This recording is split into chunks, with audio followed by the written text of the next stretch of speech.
Are you a bit stressed and anxious being stuck at home? Some of you with kids? Well, in this video, I'm going to share with you 6 ways recommended by health professionals and the CDC on how to manage and cope with that stress and anxiety.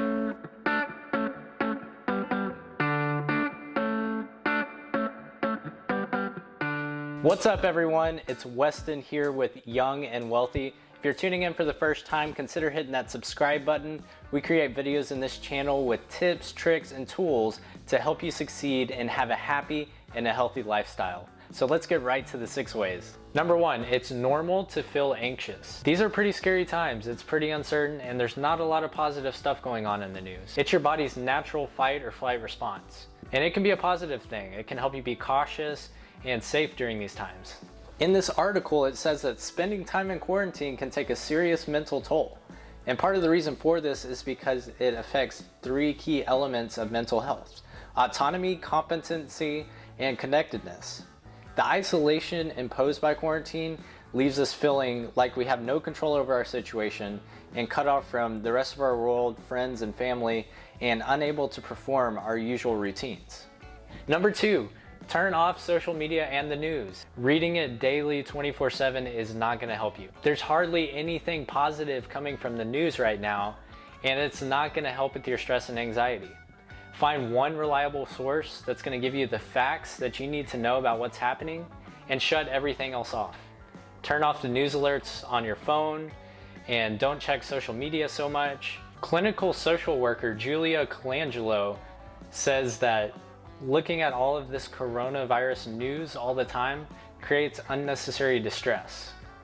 So it's unnecessary stress that your body doesn't need during this time. So make sure that you limit your intake of news and social media and put some more positive things in your mind. Number 3, surround yourself with the right people. Crisis counselor John Delani recommends getting around the right people during this time. People that are calm. He said calm is contagious. A lot of us can find ourselves surrounded by people that are really scared and panicking about what's going on, and that's not going to help adding to your stress and anxiety. So during this time of panic and worry and fear, you want to make sure you're around people that are spreading positivity and reassurance. If you're around people that are constantly anxious, fearful, and panicking about what's going on, that in turn is going to add to your own anxiety, fear, and worry. Number 4, the CDC actually recommends putting a priority on self-care. So this includes eating well, getting good sleep, drinking plenty of fluids, exercising on a regular basis. All of these things, your wellness is going to affect your mood. Another great thing that you can do during this time to help with your anxiety and stress is meditate. Take some time during the day where you can just relax in peace and quiet and just focus on your breathing. Also, get a set schedule for yourself. I know we usually have routines and activities that we can't really do anymore, but set a schedule for yourself, a schedule for sleeping, for eating, for exercising, for relaxation, spending time with kids. This will help ease your mind and create more of a structure. So not only does it affect your mood, but it's going to affect your outlook. And if you have a more positive outlook, it's going to make it easier to deal with these times. If you're getting value out of this video, smash that like button. Let's get to number 5. Number 5, be an example for your kids. It's very important that you stay strong for your kids during this time. No matter how stressed or worried we get, your kids are always going to look to you for how you're reacting to this situation. Dr. Natasha Burgert actually says you're the cue for your kids to follow.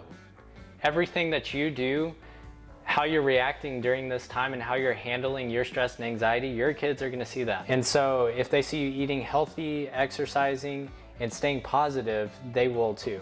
And they may have questions for you. They may ask what's going on, why you're working at home. Well, it's important that you answer their questions, but don't give too much information involuntarily. As tough as it can be staying home with your kids when they're getting into trouble, climbing on things, arguing, fighting, now's the time where you need to control that stress and anxiety because they're watching you. They're watching how you react to the situation, and the better that you react to the situation, the easier it is for them to deal with it. The CDC outlines a few things that can tell you that your kids are getting stressed. It can be excessive irritability. It can be arguing or returning to bad habits. So just make sure to watch out for these things and not give your kids such a hard time. They're going through a stressful time too, and they're anxious, having to stay home and not getting to do what they normally do. You just need to make sure that you're managing your own stress and anxiety in the right way so that you can be a good example for them. Number 6, this too shall pass. I know it's stressful, we're anxious, especially if you have kids that are going crazy inside the house. You're going crazy, everyone's going crazy. We'll get through this. Stay positive, use these ways to help you manage your stress and anxiety, and things will get back to normal. Make the most of this time. I'll even leave a link to my video above about 6 productive things that you can do during this time that's going to keep you moving forward in your life. So I hope this video helped you manage your stress and anxiety a little bit better. I know the times are tough right now. It's hard being home all the time, but we'll get through this. Keep a positive mindset, and we'll see you next time.